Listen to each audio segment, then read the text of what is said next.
बलबीरपुर नाम का एक गांव था। उस गांव में कुश्ती की स्पर्धा रखी गई और पूरे गांव में ऐलान करा दिया गया। सुनो सुनो, हमारे गांव में कल कुश्ती की स्पर्धा रखी गई है। वहां पर बड़े बड़े दिग्गज पहलवान आएंगे। कृपया आकर कुश्ती स्पर्धा का शोभा बढ़ाएं। सुनो सुनो, हमारे गांव में कल कुश्ती की स्पर्धा रखी गई है। वहां पर बड़े बड़े दिग्गज पहलवान आएंगे। कृपया आकर कुश्ती स्पर्धा का शोभा बढ़ाएं। दूसरे दिन कुश्ती की स्पर्धा शुरू हो गई। हर साल की तरह इस साल भी दूर दूर से बड़े बड़े पहलवान आए। उन पहलवानों में से एक ऐसा पहलवान था जिसको हराना सबकी बस की बात नहीं थी। जाने माने पहलवान भी उसके सामने ज्यादा देर टिक नहीं पाते थे। स्पर्धा शुरू होने से पहले उस गांव के मुखिया जी आए और बोले, भाइयों, इस वर्ष के विजेता को हम 4 लाख रुपए इनाम में देंगे। इनामी राशि बड़ी थी। पहलवान और भी जोश में भर गए और मुकाबले के लिए तैयार हो गए। उसी में से एक पहलवान था जिसका नाम बल्लू पहलवान था, जो कि किसी से भी पराजित नहीं होता था। बहुत अच्छे दांव पेंच थे उसके पास। कुश्ती स्पर्धा शुरू हो गई। बल्लू पहलवान सभी को बारी बारी से चित करता रहा।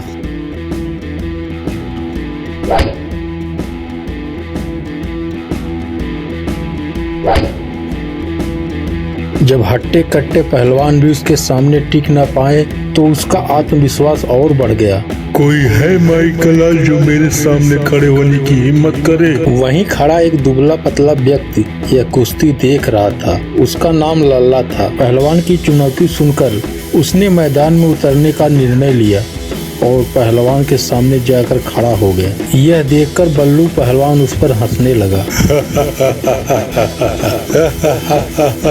तू मुझसे लड़ेगा?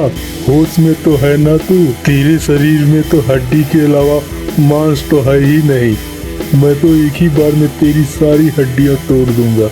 1 मिनट में ही तेरे सीने से तेरा जान निकालकर तेरे हाथ में दे दूंगा। लल्ला ने चतुराई से काम लिया और उस पहलवान के कान में जाकर कहता है, अरे पहलवान जी, मैं आपके सामने कहाँ टिक पाऊंगा। आप ये कुश्ती हार जाओ, मैं आपको इनाम के सारे पैसे तो दूंगा ही और साथ में 4 लाख रुपए और दूंगा। आप कल मेरे घर आकर ले जाना। आपका क्या है, सब जानते हैं कि आप कितने महान हैं। एक बार हारने से आपकी ख्याति कम थोड़ी हो जाएगी। कुश्ती शुरू होती है। बल्लू पहलवान कुछ देर लड़ने का नाटक करता है और फिर हार जाता है। यह देखकर सभी लोग उसकी खिल्ली उड़ाने लगते हैं और उसे घोर निंदा से गुजरना पड़ता है। अरे थू थू थू, इतने बड़े बड़े पहलवान को हरा दिया, इस दुबले पतले अनाड़ी को नहीं हरा पाया। इससे लगता है कि और पहलवानों को ये रिश्वत देता था जो लोग इससे हार जाते थे। लानत है इस पर, नाक कटा दिया इसने। एक दुबले पतले इंसान ने इसको धूल चटा दिया।